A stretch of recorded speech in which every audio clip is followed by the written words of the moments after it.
Isang mapagpalang araw sa inyo, Mizuna ko. At ganoon din po sa libu-libong tagapakinig ng inyong channel. Tawagin niyo na lamang po akong Cheryl. 31 taong gulang, taga Maynila. Isang real estate agent. Hindi ko alam kung paano ko sisimulan ang liham kong to. Marahil dahil hanggang ngayon, hindi pa rin ako makapaniwala sa lahat ng nangyari sa akin. Matagal kong naging kasintahan si Jonathan. Kasama ko sa trabaho. Chinito si Jonathan. Maputi, malakas ang appeal at papasang opa sa mga K-drama. Mabait din naman sana siya at caring. Pero sabi nga nila, nobody is perfect at marami siyang red flag. Gayunpaman, mahal na mahal ko siya. Kaya tiniis ko ang lahat. Lalo na ang pagiging iresponsable niya sa pera. Maliit lang ang sweldo namin sa pag-aahente na base lang sa komisyon. Halos wala nang natitira sa sahod niya para lang sa mga luho niya. Sa tuwing magde-date kami, ako pa nga ang laging taya. Ang masakit nito, ako rin ang nagiging takbuhan niya lalo sa oras ng kagipitan sa bayaran niya ng bills. Pang-OOTD, pang-kape, pangbili ng bagong sapatos, lahat kaskas sa credit ko. Pati ako, nabaon sa utang. Sinuportahan ko siya, Mizuna ko, dahil sabi niya, para raw iyon sa future namin. Mas marami raw siyang mabebentang bahay sa mga mayayaman na kliyente kung maayos ang arrive niya sa tao. Kumbaga, kung mukha rin siyang mayaman. Kaso, ang panghihiram niya sa akin ay madalas lista na lang sa tubig at hindi na nababayaran. Sa kabila nito, pangako sa akin ni Jonathan na sa simula lang daw ito. Tulungan ko raw muna siyang abutin ang pangarap niya. Tapos, kapag nakaluwag-luwag na siya, ako naman ang iaahon niya sa hirap. Hindi magtatagal, makakabawi din daw siya sa akin. Kaso tulad ng utang ni Jonathan, tila ba wala ring katapusan ang pangako niya na magbabago na siya. Pero wala mahal ko. Hanggang sa dumating ang aming 3rd year anniversary. Mahilig sa Chinese food si Jonathan, kaya balak ko sana siyang ayain sa Binondo para doon mag-celebrate. Naisip ko sanang kakain kami ng noodles, siomai at egg tart. Tapos manonood ng sine sa kalapit na mall. Excited na ako, pero hindi siya solved dito. Mas maganda raw kung i-level up namin ang aming celebration at ipakita sa tao na nakakaangat na kami. Sa ganitong paraan daw, mapapatunayan naming stronger ang relationship namin. Kaya naman pinilit niya akong mag-book ng trip namin pa Taiwan. Sabi niya, minsan lang daw naman kami makakaalis ng malayo at magkasama. Walang visa sa Taiwan at madali lang daw pumunta. Ilang beses nang naka-out of the country si Jonathan, kaya binibida niya sa akin na masaya itong gawin. Pumayag naman ako dahil ngayon pa lang ako makakalabas ng bansa na matagal ko na ring pinangarap. Higit 15,000 pesos ang tiket naming dalawa sa eroplano. At 20,000 naman ang bayad sa aming tutuluyan sa loob ng 5 araw. Lahat ng gastos, pati sa pagkain at kahit sa mga luho niya, ako ang sumalo. Tulad kasi ng dati, ubos na raw ang kanyang sweldo. Pero naisip ko noon, hindi bali na. Basta mairaos namin ng masaya ang anniversary trip namin na ito sa Taiwan. Hindi ko na rin baling hindi niya ako bayaran. Anniversary gift ko na lang din sa kanya ito dahil mahal ko nga siya. Pero Mizuna ko, imbes na maging masaya kami, puro away at tampuhan lang ang nangyari sa amin ni Jonathan. Sa airport pa lang sa Taiwan, nagalit siya dahil tren lang ang sasakyan namin papunta sa aming hotel at hindi ako nag-book ng private service na gusto sana niya. Hindi pa kami nagsisimulang mag-tour. Pero pagod na rin kaagad ako na kasama siya dahil panay pa picture niya lang sa akin na pang-outfit check daw niya. Hindi man lang niya ako ayain mag-selfie para may pang-post kami sa anniversary trip namin. Para bang gusto niyang ipangalandakan sa social media na solo trip niya ito na siya ang gumastos. Samantalang ako ang nalagasan ng pera at effort sa biyaheng to. Pero hindi pa dito natapos ang lahat. Nang magloko ang ATM machine na pinag-withdrawhan ko para sa pera naming panggastos doon, lalo siyang nag-alboruto. Kalahati lang kasi sa napag-usapan naming pocket money niya ang naiabot ko sa kanya. Kung tutuusin, dapat nga ay mahiya siya sa akin dahil bigay ko lang naman sa kanya ito. Pero hindi. Talagang nagpupuyos siya sa galit dahil sa nangyari. Hindi ko naman sinasadyang magkaaberya sa ATM, pero masyado niyang pinamumuka sa akin na kasalanan ko to. Nagliliit din ako sa inaasal niya sa akin. Ito ba yung mahal ako at nangako na babawi sa akin? Nasa isa kaming banyagang bansa at unang beses ko lang mag-abroad. Bago ang lahat ng to sa akin. Kasama ko nga ang taong 3 taon kong patuloy na inaalagaan at minamahal. Pero parang mag-isa lang ako.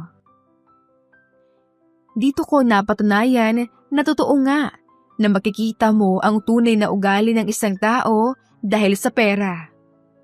Matapos ang away namin sa pag-withdraw, nag-check-in na rin kami sa isang hotel. Akala ko ay makakapagpahinga na ako, pero nagkakamali ako. Dito na tuluyang nagsimula ang aking dilubyo. Binalibag ni Jonathan ang maleta niya sa kama ng kwarto namin. Sinisi niya ako sa lahat ng palpak na nararanasan namin ng mga sandaling iyon. Sa sobrang pagod ko, nag-sorry na lang ako kahit na wala naman akong kasalanan para lang matapos na. Sabi ko kay Jonathan, ipagpabukas na lang iyon kasi pagod na rin ako. Gusto ko na lang matulog, lalo at marami pa kaming lakad bukas. Pero hindi siya nagpapigil. Hindi raw ako nag-iisip at inutil daw ako. Paano ko raw naatim na sirain ang anniversary trip namin, gayong alam kong mahalaga ito para sa kanya. Kung gusto ko pa na mag-enjoy kami, ayusin ko raw ang pag-withdraw at dagdagan ko pa ang allowance niya para sa aming pamamasyal. Nailista na raw niya ang mga bibilihin niya sa Taiwan at dapat daw mabili niya yon para mas maging worthwhile ang pag-file niya ng leave sa office. Sana raw ay huwag nang maulit ang mga trouble sa biyahe namin, lalo at may ilang araw pa kami sa Taiwan. Sana raw huwag kong sayangin ang oras niya dahil pinili nga niyang makasama ako at mag-celebrate ng anniversary namin. At tulad ng dati, tinakot niya ako na makikipag-break siya sa akin. Masyado na raw foul ang ginawa ko. Iiwan na lang daw niya ako kung hindi ko kayang baguhin ang ugali ko. Dito ko napagtanto na mali ako ng minahal na tao. All this time, ako pala ang dapat baguhin at kailangang may gawin para maisalba ang relasyon namin. Ang tanga kong natiis ko siya sa loob ng 3 taon kahit na tinatarantado niya ako. Hindi ko na kaya ang ginagawa niya sa akin. Masyado akong nagpakatanga at hindi ko ito deserve. Bagamat may takot akong maiwan mag-isa sa isang bansang hindi ko kabisado, tinanggap ko ang hamon niya.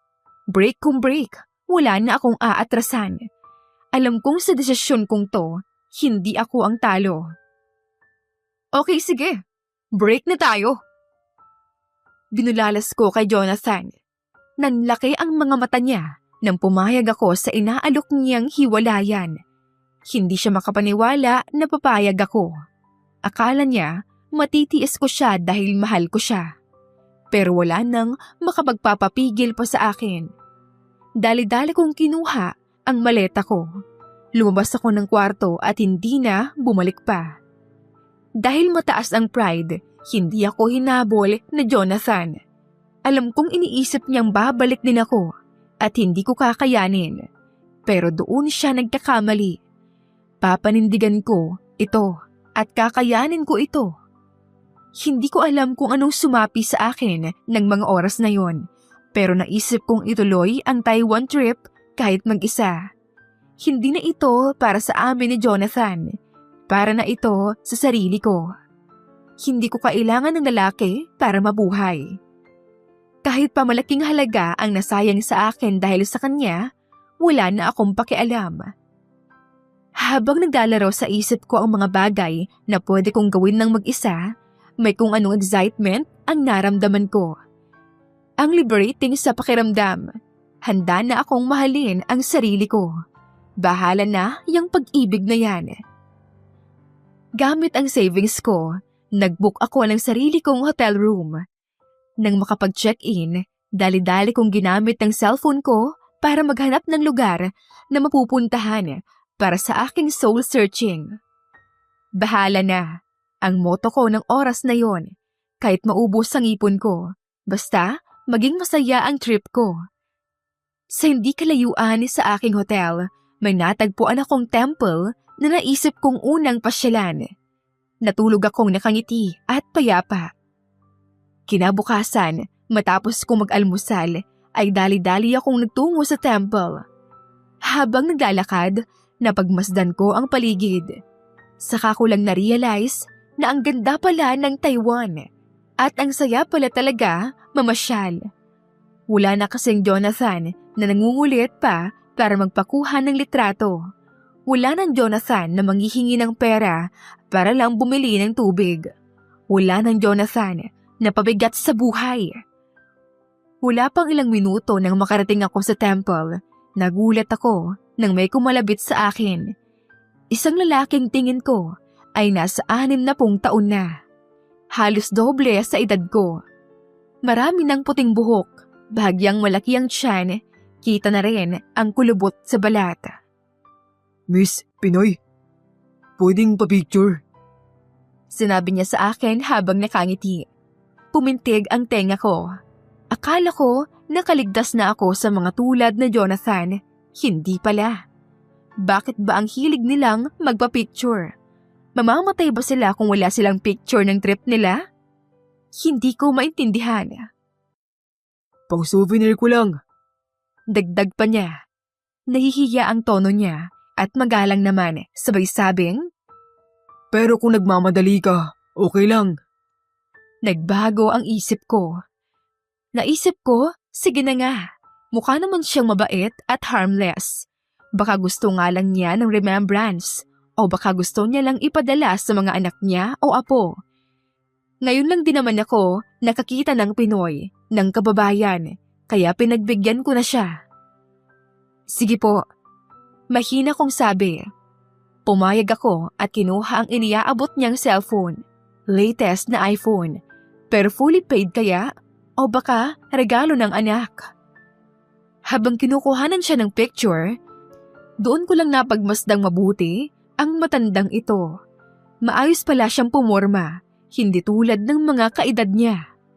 Branded din ang mga suot niyang damit at sapatos, pero hindi flashy. Hindi naguhumiyaw na mahal ang mga ito. In fairness, kung sinong nagreregalo sa kanya ng damit, may taste sa fashion. Pero aaminin ko, may itsura siya. Noong kabataan niya siguro, matinik ito sa cheeks. Kung magkasing edad siguro kami, baka matipuhan ko siya. Matapos ko siyang makuhanan ng larawan, nagpasalamat siya sa akin. Tapos inalok niya ako kung gusto ko rin daw ba, nakuhanan niya ako ng picture. Magalang akong humindi. Naisip ko kasing baka blurred lang din naman ang kukuhanan niya sa akin. Pero nagpumilit siya. At kung gusto ko raw, kukuhanan na lang daw niya ako ng picture gamit ang cellphone niya. Wala na akong nagawa. Ngumiti na lang ako at kunyaring pumosing. Humanap siya ng anggulo at ilang beses na kumuha ng shot. Tila ba professional photographer. Bahagya akong natawa. Effort si Lolo. Siguro ay gustong makabawi sa akin. Napaisip ako kung mag-isa lang din ba siya o kung nasaan ang mga kasama niya. Kasama niya kaya ang asawa niya? Matapos ang ilang click, lumapit siya sa akin at buong pagmamalaking pinakita ang mga nakuhanan.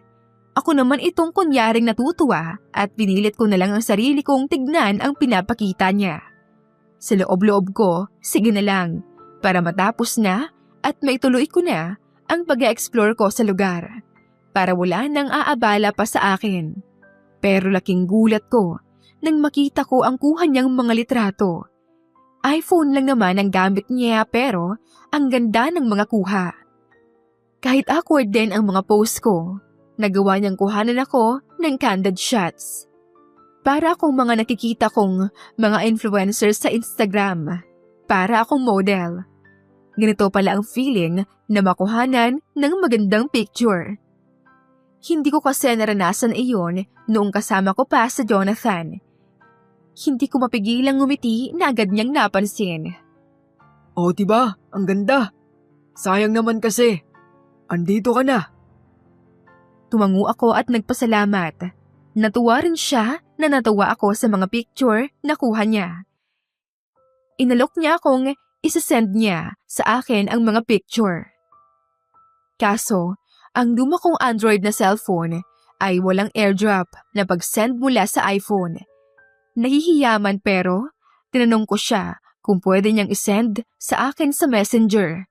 Gagawin ko sanang profile picture. Remembrance din ng independence ko mula kay Jonathan. Nagulat naman ako at pumayag siya. Inad niya muna ako sa Facebook at sa kanya sinend. Dito ko nalaman na ang pangalan pala niya ay Arman. Kahit nakakikilala pa lang namin at kung tutuusin ay para ko na siyang tatay, hindi ako naiilang sa kanya. Siguro dahil magaan siyang kausap. Para na rin kaming magkaedad. Nang mapapaalam na ako sa kanya, nagtanong siya kung nagmamadali daw ba ako. May alam daw kasi siyang local eatery malapit sa temple na masarap ang dim sum. Ititreat niya raw ako dahil nagpaabala ako sa kanya. Tinanong ko siya kung wala ba siyang kasama at sinabi niya na mag-isa lang din siya. Dahil nasa carefree mode ako, sumama ako kay Arman. Wala naman sigurong mawawala. Okay lang na makipagkaibigan. At least Pinoy din ang makakasama ko. Baka marami siyang alam tungkol sa Taiwan at makakapagtanong ako sa kanya. Habang naghihintay kami ng order, doon ko siya natanong kung ilang taon na siya at kung taga saan siya. 61 anyos na pala si Arman at tubong Maynila rin. In fairness, hindi siya nahihiya sa edad niya at maganda niyang dalihin ang kanyang sarili. Parang lumakas tuloy ang appeal niya sa akin. Kaya nga lang, talagang may edad na siya. Dumating na ang order namin. Para kaming nagmumukbang sa dami ng pagkain. Pero tinamaan ako ng hiya dahil ngayon pa lang may nanlibre sa akin ng ganito. Sanay kasi ako na ako ang nagbabayad sa mga date namin ni Jonathan. Napansin ni Arman na nagdadalawang isip ako. Kaya para hindi ako madyahe ay agad siyang kumain at sinabing sabayan ko na rin siya habang mainit pa ang mga pagkain. Masarap ang mga pagkain na in-order niya para sa amin. Kasing sarap ng naging kwentuhan namin tungkol sa buhay-buhay. Nalaman niya ang trabaho at buhay ko sa Pinas at ang nangyari sa amin ni Jonathan sa Taiwan. Naikwento ko rin na unang travel ko to. At mag-isa na lang ako sa trip na to. Binigyan niya ako ng mga payo at sinabing kaya ko raw mabuhay nang wala ang ex kong gahaman. Nang kulitin ko siya, siya naman ang napilitang magkwento tungkol sa kanya. Kaya naman pala latest model ng iPhone ang meron siya at mamahalin ang mga damit niya ay dahil marami siyang negosyo sa Pilipinas. Matagal na rin daw niyang hobby ang photography. Kaya magaling siyang kumuha ng litrato. Nakakatuwa lang na kahit may edad na, napagpapatuloy pa rin niya ang hilig niya rito. Nang lumalim pa ang aming usapan, napag-alaman ko na may 3 siyang anak at hiwalay na sa kanyang asawa. Ang bunso niya halos kaedad ko pa. Madalas daw siyang mag-travel dahil noong kabataan niya ay hirap sila sa buhay. Ngayon daw ay time niya na para mag-enjoy. Nagbiro pa nga siya na baka gusto ko raw siyang samahan sa retirement. Tumawa lang ako. Sumasakay na lang din sa biro niya. Matapos kumain ay naglakad-lakad pa kami. Hindi ko namalayan na ilang oras na pala ang lumipas na kasama ko siya. Naisip ko, parang noon lang ako nakakausap ng ganong tao. At parang noon lang ako naging masayang magkwento. Magaling din kasing makinig si Arman. Kaya mas lalo kang gaganahan makipag-usap sa kanya. Nang sumapit na ang gabi, bahagya akong nalungkot. May kaunting kirot sa puso ko dahil tila matatapos na ang sandaling may kasama ako sa Taiwan. Napalagay na kasi ako kay Arman at pakiramdam ko matagal ko na siyang kakilala.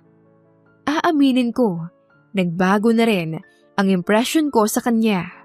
Kung kanina ay para siyang lolo sa paningin ko, habang tumatagal ay para siyang gumagwapo. Pero mali. Pinilit kong binura sa isip ko ang ideyang iyon. Naisip ko na baka malungkot lang ako kaya ganito ang nararamdaman ko. Isa pa, napakalaki ng agwat ng edad namin. At baka hindi rin naman niya ako type. Hindi pwede yung naiisip ko. Para hindi ko naisipin pa ang bagay na yon, nagpaalam na ako kay Arman. Nagpasalamat ako sa kanya at sinabi kong na-enjoy ko ang company niya. Masaya ka akong nakilala ko siya at nakasama kahit saglit. Kaso pinigilan niya akong umalis. Sinabi niya na huwag daw akong magagalit at may aaminin siya sa akin. Ikinuwento niyang kaya raw siya nagpa-picture sa akin ay hindi naman talaga para sa remembrance. Mula sa malayo pa lang kasi, nang matanaw niya raw ako sa temple, nagagandahan na siya sa akin. Na love at first sight daw siya sa akin. Hindi niya akalaing makakausap niya ako at makakasama pang kumain. Kahit nga raw saglit pa lang kaming magkasama, nahulog na siya sa akin at nais daw niya akong ipursu kung papayag ako. Imbes na magalit, natuwa ako. Marupok na akong marupok, pero masaya ako na pareho pala kami na nag-iisip at type niya rin pala ako. Sa bagay, hindi na siya lugi sa akin. Mas bata ako at hindi pa pamilyado. Pero sa kabilang banda, may pumipigil sa akin na tuluyang magustuhan si Arman. Bago ko pa siya makilala, sinabi ko nang hindi muna ako hahanap ng pag-ibig at i-enjoy ko muna ang pagiging single. Mabilis din ang mga pangyayari sa pagitan namin at parang too good to be true naman na nakahanap ako ng taong magiging click sa akin kaagad-agad. Sinabi ko to kay Arman pero nagpumilit pa rin siya. Tila ba siguradong sigurado na siya sa akin at handa raw niyang gawin ang lahat para mapapayag niya ako. Para sa kanya, alam niyang mabuti akong tao dahil magaling siyang kumilatis ng tao. Hindi rin daw biro na pinagtagpo kami ng tadhana sa Taiwan at naniniwala siya na may dahilan kung bakit kami nagkakilala. Sa totoo lang ay gulong-gulo ako ng mga panahon na yon. Ang tangi ko lang naisip ay gawin ang lahat para paayawin si Arman sa akin. Kahit pa, may kaunti rin akong nararamdaman sa kanya. Kaya ang naisip ko, isama sa pinakamahal na mall doon si Arman. Nagpabili ako sa kanya ng mga branded na bag, mamahaling sapatos at latest na model ng iPhone. Hinila ko siya sa isang restaurant na sa tingin ko ay mamahalin at in-order ang pinakamahal sa menu. Alam kong muna-turn off siya sa akin at agad na aayaw dahil mukha akong pera. Pero mali ako. Lahat ng tinuro ko, lahat ng pinabili ko, binili ni Arman nang walang pag-aalinlangan. Nakangiti pa siyang nagtanong kung may gusto pa raw ba ako. Bukas daw at sa mga susunod na araw ay mamimili pa kami at mamamasyal. Siya raw ang taya. Pero bakit? Talaga bang desperado na siya? Napatanong na lang ako sa ginawa niya dahil hindi ko inaasahan na ganito ang magiging reaksyon niya. Tinapat ko siya at sinabi kong bakit niya binili ang lahat ng iyon ngayong hindi naman niya ako lubusang kilala. Inamin naman niya na nabasa na nga niya ang utak ko. Alam daw niya na kaya ko yun ginawa ay para umayaw siya sa akin at tigilan niya na ako. Kung nagkakamali naman daw siya at totoo akong manloloko, okay lang daw. dahil deserve ko raw na ako naman ang marigaluhan at magkaroon ng magagandang bagay. Lalo pa dahil sa mga dinanas ko sa ex ko na si Jonathan. Kung gusto ko raw ay pwede na akong umalis. Basta kuhanan ko lang ang mga binili niya para sa akin. Nakakatawa man pero naalala ko si Doming Su at si Sunshine ng Nature Garden. Ang kaibahan lang, ang eksenang iyon, totoong nangyari sa akin. Grabe, Misuna ko. Hindi ko akalain na may ganitong tao. Hindi ko rin akalain na matapos ang madramang tagpo na iyon, magkakasundo kaming dalawa at magkakaigihan. Nabisto niya ang strategy ko para hindi niya ako magustuhan. Ako naman wala nang nagawa at tuluyan nang na-fall. Nang gabing yon, sinama niya ako sa kanyang hotel. Real wind romance ang nangyari at agad na may nangyari sa amin. At ito ang hindi ko ina-expect mula sa kanya. Pinangunahan ko na kasi ang sarili ko na baka dahil sa edad niya ay wala na siyang ibubuga. Pero Misuna ko, mali na naman ako. Napakalakas pa rin ni Arman at ako ang sumuko. Walang binatbat si Jonathan sa kanya. Matapos yun, mas lumalim pa ang aming koneksyon. Sa natitirang 4 na araw ko sa Taiwan, ipinasyal ako ni Arman sa iba't ibang magagandang lugar na hindi ko akalaing mararating ko. Pinatikim niya ako ng masasarap na pagkain. Pinakain sa mga sosyal na restaurant. Ipinag-shopping. Ako na ang tumatanggi pero pinipilit niya akong tanggapin. Sinabi ko na wala akong pambayad sa mga yon. Pero yung matamis kong ngiti pa lang daw sa kanya, bayad na ako. Sobrang-sobra pa. Ang mga dinanas ko sa Taiwan, lubhang kabaligtaran ng mga ginagawa ko dati para sa lalaki.